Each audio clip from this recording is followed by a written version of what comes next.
What I can tell you about that is that on March 30th, Dianna Brice was reported missing by her family. Our office has worked very closely with Detective Ed Tolliver of the Homicide Unit, who has worked tirelessly on this case since first learning of it. He has been working himself with federal law enforcement agencies, and through that cooperation and working together, we have issued arrest warrants for 2 people. The actual shooter in this case is the boyfriend of Dianna Brice, and his name is Justin Smith, and there's a warrant out for his arrest. He is currently a fugitive from justice. The second arrest warrant was for Tylydia Garnett. That is spelled T-Y-L-Y-D-I-A. Last name G-A-R-N as in Nancy, E-T-T.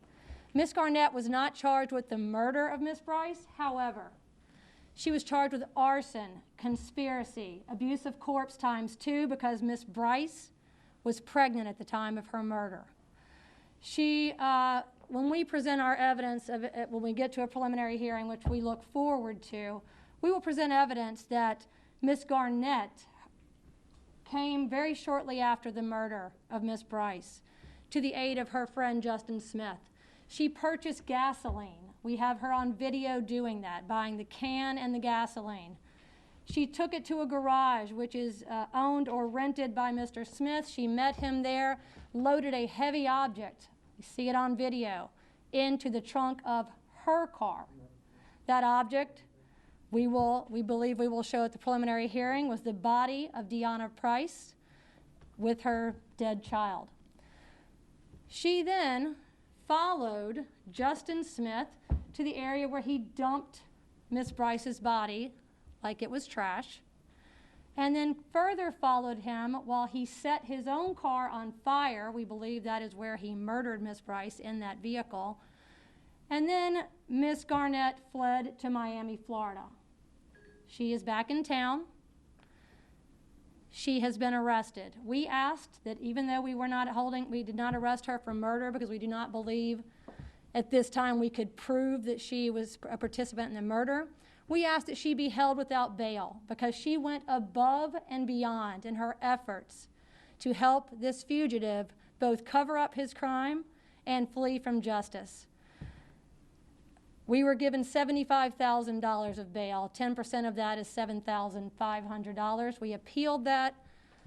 That is still the number we have. So it is my understanding that this defendant, I believe, made that bail and is currently out, but that was not our hope.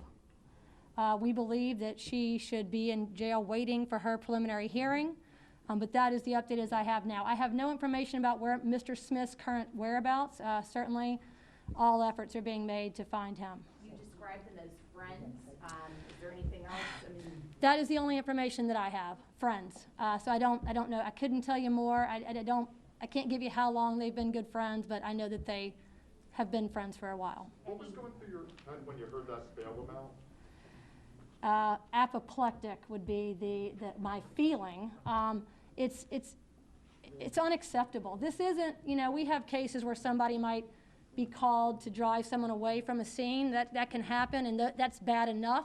But this is someone who literally, I don't know if anybody else has this joke. I have jokes sometimes of friends that if I ever needed to hide a body, who I'd call. And I don't know if anybody's ever heard that phrase. It sounds terrible, but this is that person. She literally has a dead woman who was pregnant, and she's loading that body into her car, purchasing the gasoline, and then fleeing to Florida afterwards. I mean, it's a disgrace. That number is way too low. Everybody deserves their day in court, and we look forward to ours against Ms. Garnett. Did she admit to anything? I don't want to get into her statement, so I apologize. I will not talk about that at this time. Can you repeat that bail amount again? $75,000. And tell us what you asked for. We asked for held without bail. Do you have, actually, real quickly, do you have concerns that she was in Miami a few days ago? We believe she's a flight risk, certainly. Was there any justification for that from the judge or judge? None that I'm aware of. Thank you. All right, I just have a final comment, and then we will and then we will conclude. So that we're all clear, when someone is given a bail of $75,000, you do not have to pay $75,000 to get out based upon a rule passed in 2019. God knows why. Every single case is subject to 10% bail. It used to be that most of the cases were subject to 10% bail, but now the judges do not even have the option to say you have to pay the full amount.